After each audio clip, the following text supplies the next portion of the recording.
Bonjour. Pour un animateur, il anime soit avec une chaîne IK, soit avec une chaîne FK. Et dans ce cas, on va voir comment contrôler les deux. Donc pour la chaîne IK, on l'a déjà vu, c'est assez simple.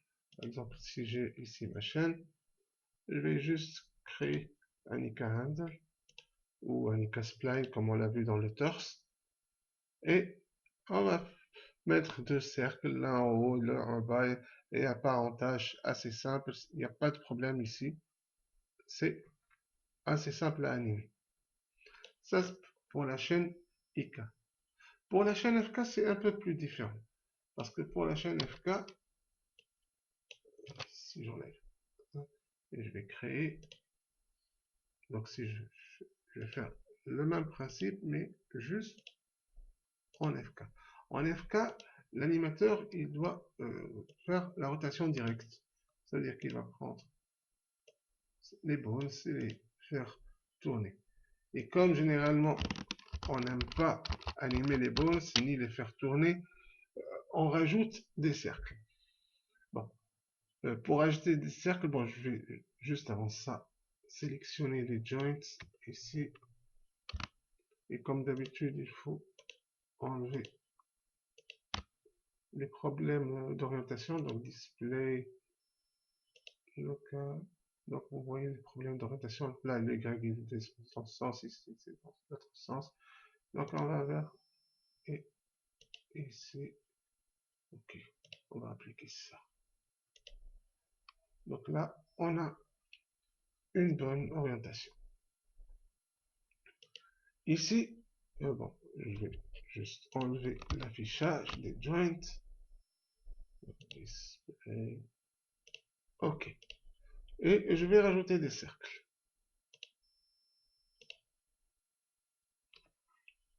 Généralement, les cercles, bon, on les agrandit pour avoir une forme assez visible de loin. Et on va faire ici un cercle ici, un autre ici, un autre ici. Donc CTRL D, V, ok. Et CTRL D, V, V, ok. Là, je vais juste prendre V et le mettre ici. Donc, généralement, c'est ce qu'on fait. On place nos cercles de cette manière et on fait un système de parentage. Ça veut dire je sélectionne mon cercle avec le join constraint parent. La même chose ici. Constraint parent. La même chose ici. Constraint parent. Bon, je ne vous dis pas que j'ai oublié de faire un face transform ici. Vous savez qu'il faut le faire. Il ne faut jamais laisser ça comme ça. Donc ici, on n'a pas de problème. Mais regardez ici, si je tourne dans ce sens, regardez comment tourne mon joint. Alors que moi, je veux qu'il tourne sur lui-même, comme ça. Je veux qu'il tourne de cette manière. Et ça, je ne peux pas l'obtenir de cette manière. Regardez ici.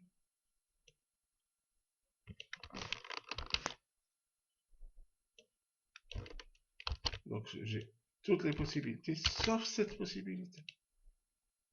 Autre chose, regardez ici, il tourne tout seul. Pourquoi? Parce que j'ai oublié de faire le parentage dans ce sens. Les cercles, donc ce cercle qui doit être là, 40. Il faut faire le parentage, sinon on a un problème. Bon, maintenant, logiquement, on n'a plus de problème. Bon, il reste le problème de l'orientation. Il y a des méthodes pour résoudre ça, mais ça prend beaucoup de temps. Mais il y a une autre méthode beaucoup plus simple. Parce que regardez ici, moi si je sélectionne mon joint, il tourne d'une manière parfaite. Je peux le tourner dans les deux sens. directement. Sauf que lorsqu'il est dans un corps, c'est très difficile à sélectionner. Donc ce qu'on va faire, on va faire une méthode assez simple. Donc là, je vais enlever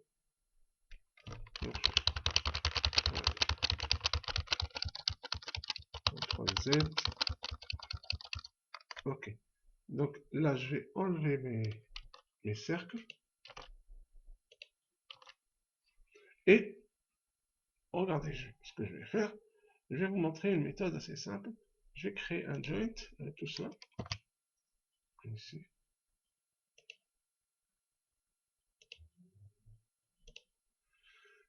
Je vais créer un cercle. Le cercle, je le laisse sur place, surtout. Ça, c'est pas un cercle. Donc, surtout, je ne le déplace pas. Je fais un freeze transform. OK. Et maintenant, regardez, je vais ici, j'affiche shape. Comment on l'a fait pour les shapes. J'ouvre ça. Je sélectionne le shape à l'intérieur. Je sélectionne mon joint. Et je vais écrire ici, comme on l'a fait pour créer des contrôleurs en 2D. Je vais écrire parent.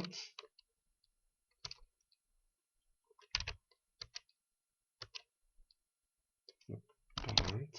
Moins 0, espace, moins S. OK. Donc là, j'ai mon joint qui a pris, j'ai le cercle qui a pris exactement la position du joint. Vous allez me dire pourquoi il a tourné. C'est très simple parce que si j'affiche ici dans transformation, voici le système d'axe de l'ordre. Et c'est exactement le système d'axe sur lequel il s'est aligné. Donc il a fait tourner le cercle par rapport à son système d'axe. Donc ça, c'est exact. Mais on peut résoudre ça. Il suffit juste d'aller sur Control Point, tout sélectionner et vous tournez. Si vous avez un problème. Bon, là il y a un problème parce que donc j'ai affiché. Mais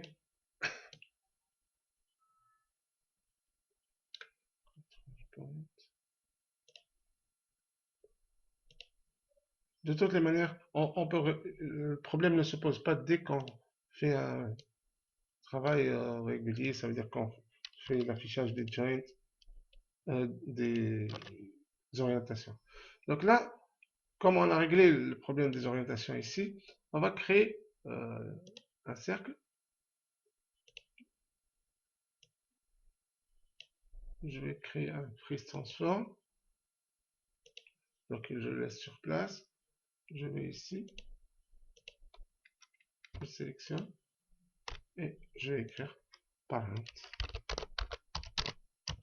Moins 0, moins 10. OK. Vous voyez qu'il a pris sa position. Je vais créer un autre cercle. Je le fais à la taille que je veux. Je n'ai pas besoin d'avoir la même taille partout. Donc le même problème. Ici, freeze transform. Donc, même ici, j'ouvre ici. Tac. Et le joint 2. Après, la même écriture. Parent. Moins 0. Moins 10. Hop, ça prend sa place. Donc, je vais créer un troisième cercle. La même chose, je l'agrandis. Le problème d'agrandir ou pas, je peux le résoudre après. Hein. Mais au départ, quand même, je vais avoir une bonne forme. Freeze transform. J'ouvre ici. Je sélectionne le shape. C'est ça qu'il faut vraiment sélectionner. Le shape. Okay.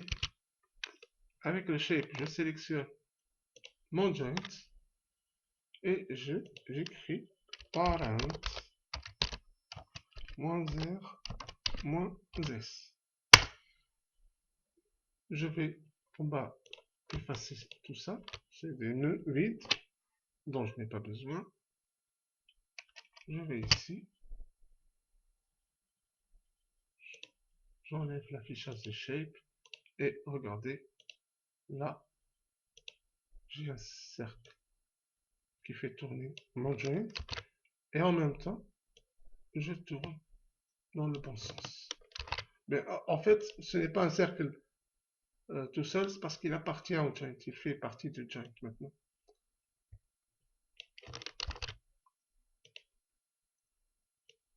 Ok.